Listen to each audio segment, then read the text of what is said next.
What's your best prospecting question?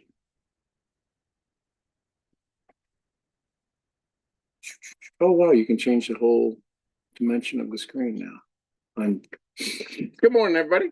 For those of you on YouTube, I'm Sean G. Murphy, international speaker, trainer, best-selling author, #1 R&B artist.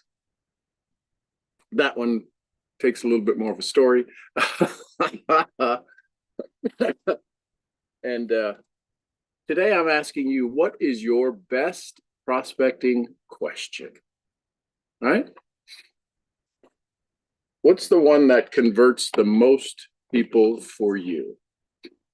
And maybe it's a couple of questions you ask. Good morning, Beamish. Good morning, buddy. No questions? No. Jim Rohn would say that's a clue. That's a clue. If you're not using questions, if you don't have your favorite book of questions, bank of questions, I can pretty much guess what your check is. What's your best question? Mine are three of the best questions that I've ever developed and used. The top three would be, hey, listen, do I have your permission? I need to work more, not less. I thought this biz would give me some freedom. I need to work more, not less. I don't want to work more, not less. So that's the question they ask you. So my question, so I would turn that around into a question. Hey, listen, does your current income model, right? Because their income model, you know, most people say, well, I don't know what it's like to run a small business. I don't know what it's like to run a business. Do you realize people own their own check? You realize that they are responsible for their own income. Now, if their income is limited because of who they work with and because of how they work with people, that's not your challenge. That's not your problem. But they are currently running, Chad Williams in the house, they are currently running a business that produces X amount of income. Now, the income is predictable, right? It's called a paycheck. So a question I would ask about that, the question I would ask about that is, how much control do you have over your current income? How much influence do you have over it? At what point can you change the amount of income that comes into you? If you work harder, would you get more income? If you worked less, would you get more income? If you learned how to use leverage, could you increase your income? What you're wanting them to see is that they don't have any control. And the reason they don't want to work more is because their current business model doesn't provide them any value. Most people don't know what they want. What do you really want?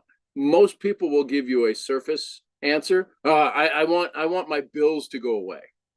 We've got to get them to the feeling, right? Do you love to travel and save? Great question. Here's the thing about asking questions. There's three types of yeses. There's the counterfeit yes, there's the confirmation yes, and there's the commitment yes. If no is not a possible part of your conversation, the yeses will never work. So if there's not a chance for them to say no, if no is not a possible solution to a question you ask, do you like to drink clean water? Well, who the heck doesn't like to drink clean water? That forces them into what does psychology call it? There's a name when you force people into giving it the ultimate response. Of course I love drinking clean water. Do you like to eat non-GMO food? Of course I do. That's a stupid question, right? That's what's going on in their mind. So when you ask a question like that, as simple as it is, you're disengaging people because they feel a trick is coming, right? If you think of a telemarketer we got your number and we would like to save you 30 to 50% on your insurance. Yeah, that's a scam, right? What is the Geico? We can save you 15% on your insurance. If that was the case, why isn't everybody running to Geico? So you have to look at these questions, and you have to look at the questions you're using. They're not necessarily putting the prospect, the potential customer, into the space you want, and you wonder why they disengage. So how important is how important is saving on your travel? Right? If you're asking a yes or no question and no is not an answer, no is not a possibility, the yes is never going to work. No matter how true it is. So that's the thing about questions. They expect to put the same time in just to make extra money. Sure. So the question is that if you could do a part-time job and get paid for your experience, do you think there's a company out there that would pay you for your experience? Do you think there's somebody out there who needs you for your experience? And if the answer to that is no, then they're going to have a hard time finding a job anyway. So we have to break them of this mindset of income trading time for money. If you left early today, would you have to report it? I mean, if you left, if you how many hours a day are you required to work? 9 hours a day, 8 hours a day. Awesome. If for the next week you worked 6 hours a day, would somebody notice? Would somebody say something? Yeah. So you're required. I can understand why you don't want to work anymore, because you're used to, even if I work more, I might get overtime. What if you could learn a skill over the course of the next 4 or 5 months that could allow you to work 8 hours and get triple the income? If there was a vocational school, an educational school, a trade school that you could spend 2-3 hours a week learning it, and at the end of the 6 months, you could possibly give yourself a 50% raise. Would you do? What would that need to look like? What would that need to sound like? What would that need to feel like? Does that make sense?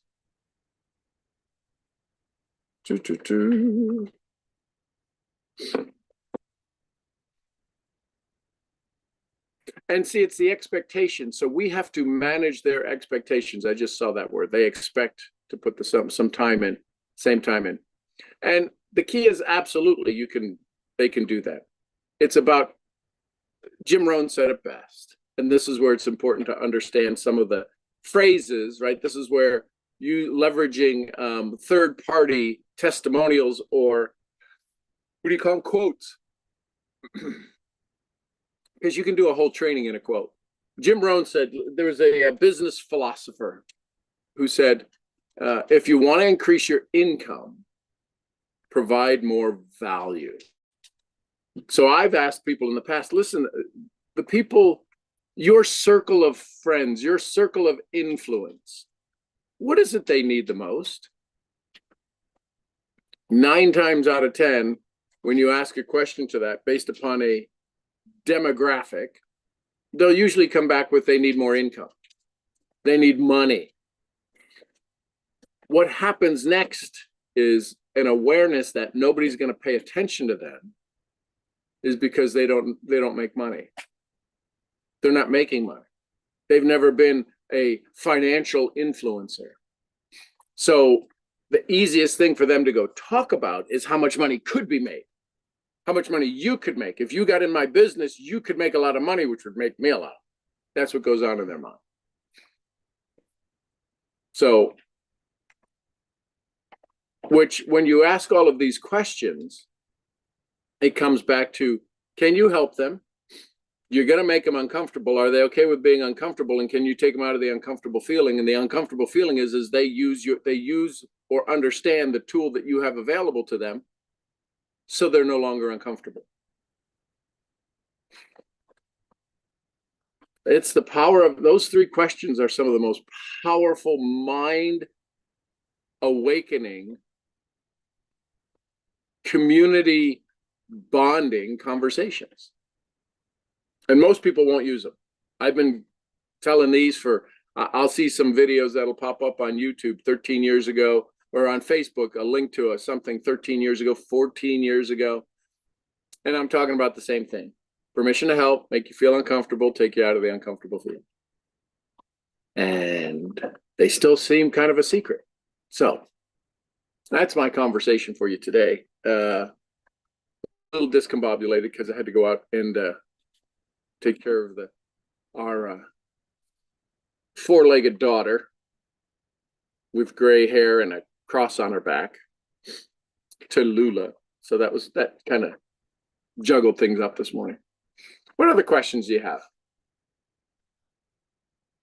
What other questions do you have? What other question do you like to use that you would like to make it more impactful?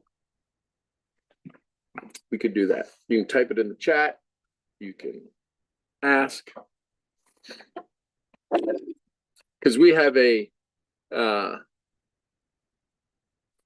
ice storm coming to our part of the world here starting on Friday. That is supposed to be about 2 inches of ice. At a ½ inch, power lines go down. At 1 inch, trees on limbs start breaking. And at 2 inches, we could be without power for a week. So, yes, presetting the stage. And here's the good news. If you knew you couldn't fail, what would you do? Exactly. And now the challenge is that if you're a new contact to them, the best way to ask that question is, I've attended a lot of high-end masterminds and coaching events. And one of the questions I ask all the time is, if you knew you couldn't fail, what would you do?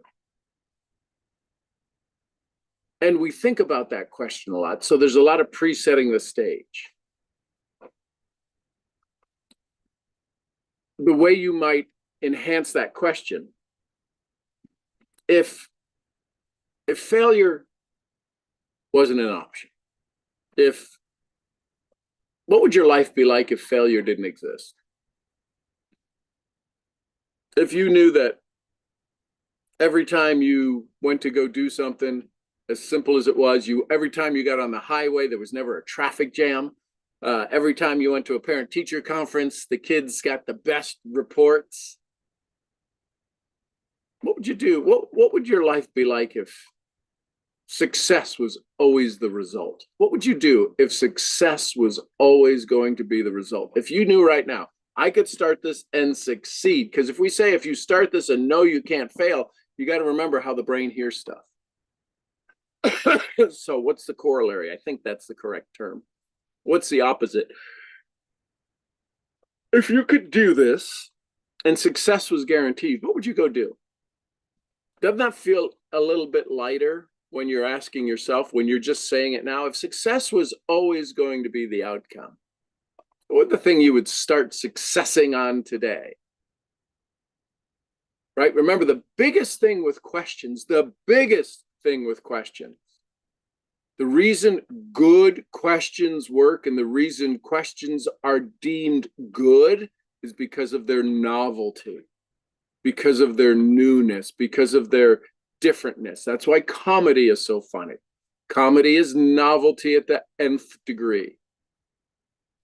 They're going down this way, and you hear them, you hear the conversation, you see it, and you think it's going this way, and they go that way. It's new. It's why the magician says, shoo, shoo, shoo, shoo. You know the ball's not going to be there. If he's a magician, I have 3 balls in my hand. How many do I have in this hand? Where are the balls? They're in this one. Woo, opens it up, and there's nothing. You're like, oh, I knew that was, you has to be the answer. And yet we're still surprised.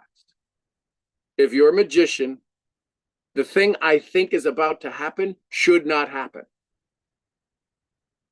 The challenge with prospecting is that we prospect in a way that our client, the potential prospect, the potential customer, knows exactly what we're doing.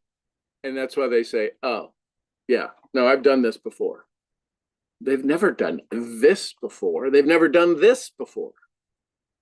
Yet they say that because there's no novelty.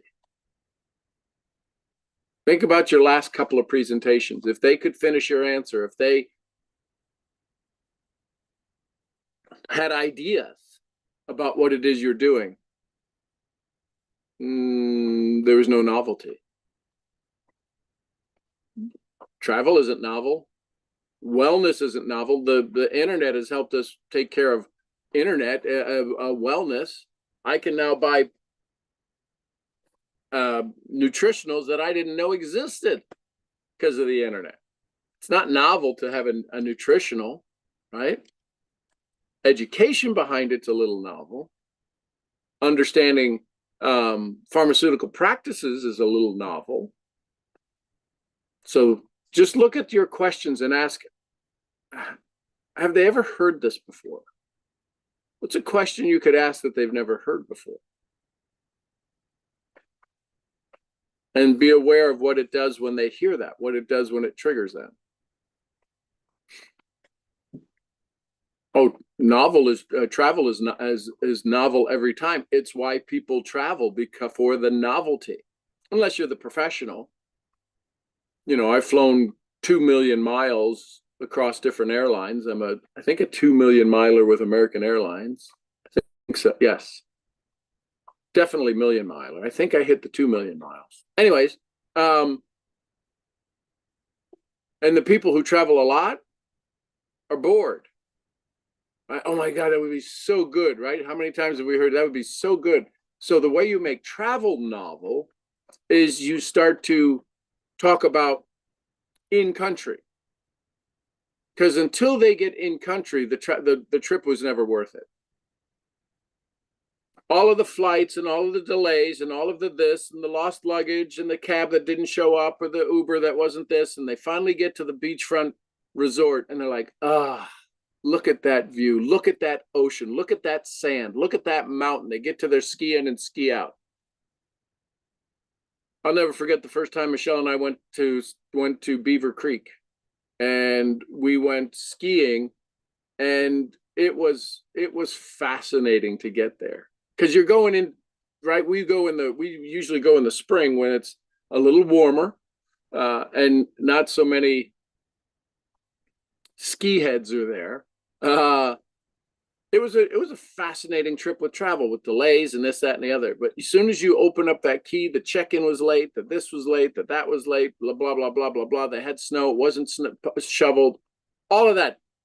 You get inside, you turn it on, you turn the key in the door, open up, and you get to the windows and you look and you're like, okay. So the novel is that's the easiest thing to be novel about is travel. Because if you're talking price and how much it costs to be a part of your business, that's not novel. There's no novelty in a membership. Nobody has membership novelty locked up, right? Costco has 2 levels of membership. Sam's has 2 levels of membership. And they got people at the checkouts when they scan your card going, you know, if based upon last year's purchases, you could have saved $62, which pays for the membership. No, thank you. So membership isn't novel. Yeah, see that, and that question, who do you need to become in order to succeed, triggers shame. Because they know who they need to become. They know with their current myopic, their current visual, their current understanding of who they are, they know where they delay in their life. Every one of us knows where we delay. Every one of us knows where our procrastination happens. Every one of us knows if we were just a little bit more disciplined, our life would change. Excuse me. So, great question. You know, one of the things is most successful people always talk about the journey of their of who they needed to, who they became, who they unlocked, their authentic self. There's no doubt you've thought about what life would be like if you used all of your talents to the best of their ability, not to, I need to work at 110%. No, if you just used your skills and your talents to the best of your current ability, what would change? Maybe there's somebody keeping you stuck. Maybe there's somebody keeping you from living your dreams. At your best version of you, how would you describe that person? We've got, see, the second we ask questions, we're two things are activated, right? Inside of their brain. And depending upon what gets activated from the first two things, the third thing is almost a given. And the third thing is what shuts down their ability to respond. So the first two are, will this kill me, or how fast could I recognize a pattern? So novelty takes them out of the, this isn't a pattern. So they default to, will this kill me? This could threaten me.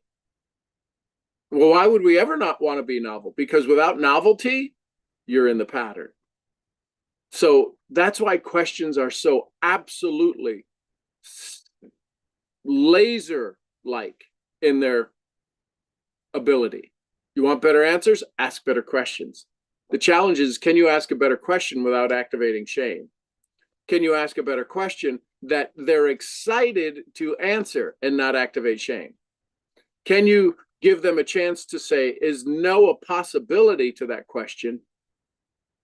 Yet the question has such an intensity to it that they feel compelled to respond to it in a positive way. It's an art until it's not an art. When you grasp the significance of your responsibility, your ability to respond, you're responsible to them, not for them. You don't get paid to do presentations. You do not get paid to do presentations. You get paid to have a conversation that allows somebody to change what they were going to do that day. You don't get paid to present. You don't get paid to show the plan. You only get paid when somebody says yes to your conversation. And if you're not having a conversation, you're having a monologue, you're having a Google transfer of data, there's no reason to say yes to your program. Does that make sense? Oh, well, I need to get better at the presentation. Not really. I mean, you can, you probably should, right? Tony Giri is called Mr. Presentation. Always be ready to present. What are you presenting? When you do your company slides, what are you presenting? We've got a presentation to show you. It takes about 30 minutes. I was talking to a top industry expert yesterday, and we were talking about the presentation that they're creating for their company. Company's a startup company. They're launching. They got 20 years experience in the field they were in. And they've asked this expert, this industry icon, to create some conversation. And we've talked about it now, I don't know, 3 or 4 hours over the last couple of weeks. And they're a good friend. And I keep asking, what's the outcome? What's the outcome? And they're dealing in a high-end kind of real estate conversation. So what's the first thing? If I were to say to you, listen, I've got an opportunity to be part of a real estate co-op that for $500 you can invest and be in a it's kind of like fractional stocks, right? Berkshire Hathaway, I don't know how much it is now, $120,000 a share. I don't know, $80,000 a share. Most people can't afford to buy a share of Berkshire Hathaway, so they have what's called fractional shares.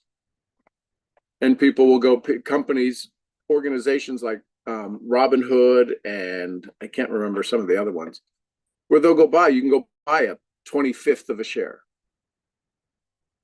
So when you start talking about this fractional real estate investing, it's novel, it's cool, I want to be in it, it's awesome. The challenge is that when it comes down to pulling the trigger, they don't know enough to say yes to. No is absolutely a possibility. So when you look at what you're doing, as simple as it is it's simple to you. Remember, it's simple to you. It's not simple to them. What I do is simple to me.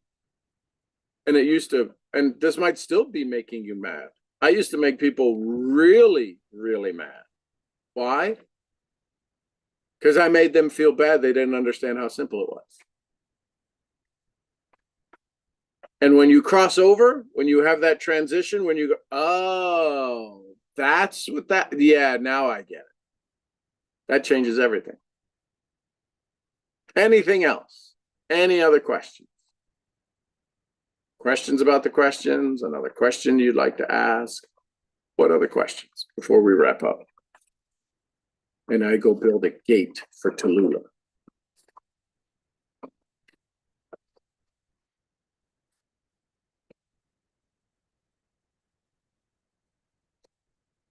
Okay, I have a question. Good morning, Sean.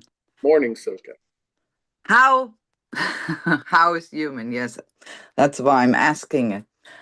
How would you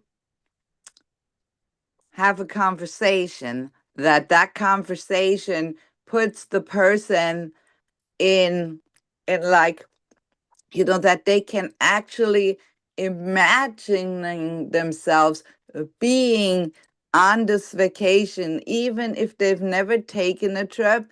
If you ask them, where would you like to go? And then how can you talk to them that they can actually put themselves into that place? So I would ask them, hey, one of the things I find is people who want to travel have had some dreams about traveling. The people who wind up, you see, gallivanting all over the God's green acres took their first trip. I remember my first airplane ride. It was in high school going to Mexico City. I thought it was the most amazing event ever. We went to a family there and they had houses in Acapulco, Mexico City, and Guadalajara, and we went to all of them on this vacation, a family vacation. It was a business trip. This is a trip you took? What's that? This is a trip you actually took, or an imaginary trip? No, a trip I actually took. Oh, okay. So the reason I tell it is because I want them to be in this. If they're in a place they haven't been able to dream about trips before, they have to know what it sounds like. Because if you say to somebody, you win $1 million, what would you spend it on? Nobody thinks about this stuff. Now, there's a rare bird that you'll find. Oh my gosh, I've been planning my dream trip for decades. Okay, so that's a good conversation to now have. The key is most people, it's kind of like if you're the funny person in the room, you say, okay, say something funny. You're like, I can't think anything. Yeah, that's always awkward when somebody does say something like that, or say something in German. Right. But I know they don't understand it. Yeah. So that's the same thing the prospect is about to go through. Until you help them paint the picture, what you're doing is saying, tell me what you visualize. Tell me your dream trip. Tell me what you visualize. That's what it's being translated into. I don't know. I've never really thought about it. I don't know. I don't have the time to travel. So they come back to that. They come back to defending their insignificance because they feel insignificant that they can't answer it. So how do you not fall into that hole with them then? When you think, you don't want to cause them shame, like you were just saying. Okay, your question is causing shame to someone that I think was Diane's. We would never want to cause anyone shame. And same thing with this. We would not want to make anyone feel inferior just because they haven't really traveled, because we want them to be excited and take a trip if they never even have. So yes. So my question, what I would ask somebody is, when you think of travel, what does fun travel look like to you? Okay. And have you ever dreamed about going someplace? Have you ever seen something on you know, those river cruises, or you see people skiing down the side of a mountain, or you see people riding a camel across the desert? Any of those things, what's the image, what's the commercial that you see on TV that you go, man, one day, what would be your one day adventure? Meaning it'd be a couple of days, but what would be the adventure you want to take one day? Ah, that's a good one. Yeah. All right. Thank you. Thank you. Thank you. That sounds very good. There you go. Have a great day. And what is the matter with the donkey this morning? Well, donkeys don't have waterproof hair. Horses have waterproof hair. Donkeys don't. So if they get wet and cold, they can get cold real quick. So it's Oh, chilly here. And she was standing out in the rain. And so I kind of took her into her stall and then put some hay bales up because we don't have a gate on there. And so then there was something in there that she was getting tangled up in. So Michelle had to go up. That's why I was tardy to the call. I had to get oh. Michelle to say, you got to go take care of your daughter. And she's like, oh, well, I don't know about that. This Yep. early in the morning, this cold. Oh my God. Yep. Welcome to ranch life. All right. Yes.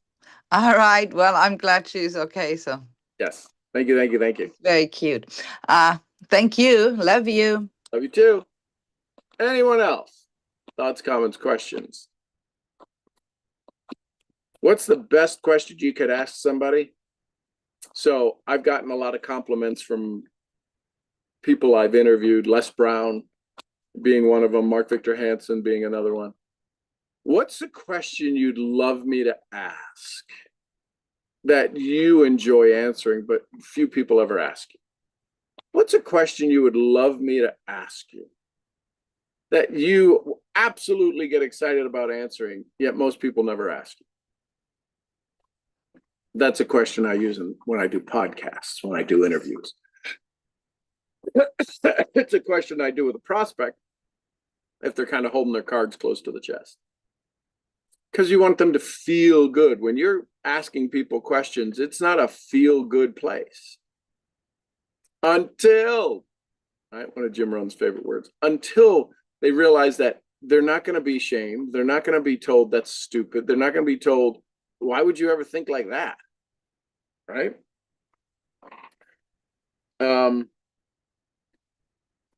Question I use if I have a very short time or I want to stand out with somebody when I go to events and there's people who are kind of cool,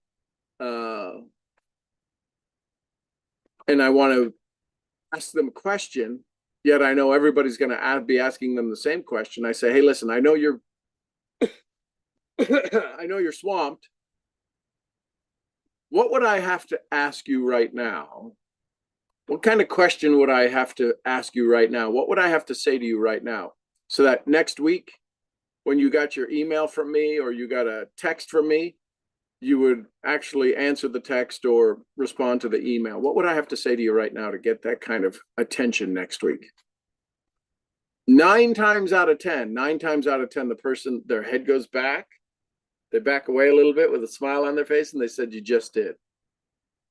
I said, I'm Sean Murphy and I'll be sending you an email next week because I think it deserves your attention because you'll want to answer it differently than in this smash and go kind of conversations that you're going to have here right now. So I'll be sending you an email next week. Thank you. And off you go. And you watch them. I want to know what the questions they're going to ask me.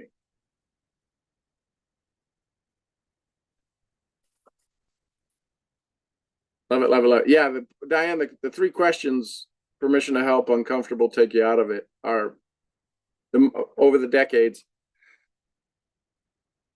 They're just so powerful, and I've not heard anybody ask them. I've not heard anybody use them. And I'll usually say, well, I've got 3 questions. Somebody goes, oh, I've written those down. I don't know why I don't use those. I'm like, I don't know why you don't use them either. They work extraordinarily well every single time. So there you go. Christina's on the road. Christina's on the road. Please be careful. We're supposed to get 2 inches of ice. Now, I pray that and there's a lot of people saying, I haven't wanted to talk about the weather because everybody's saying how bad it's going to be. It's got some capacity to be a memorable storm. And memorable storms aren't good storms usually. So there you go. Anyone else? Last thoughts, comments, questions, takeaways, take with you.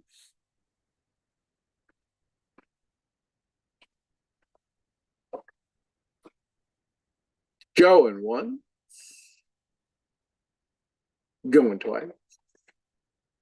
All right, everybody, be safe today. Go have some fun. We'll see you tomorrow morning. And yeah, we'll have some fun. I'm your head brain training, prepping for the winter storm misfit. I'll see y'all where?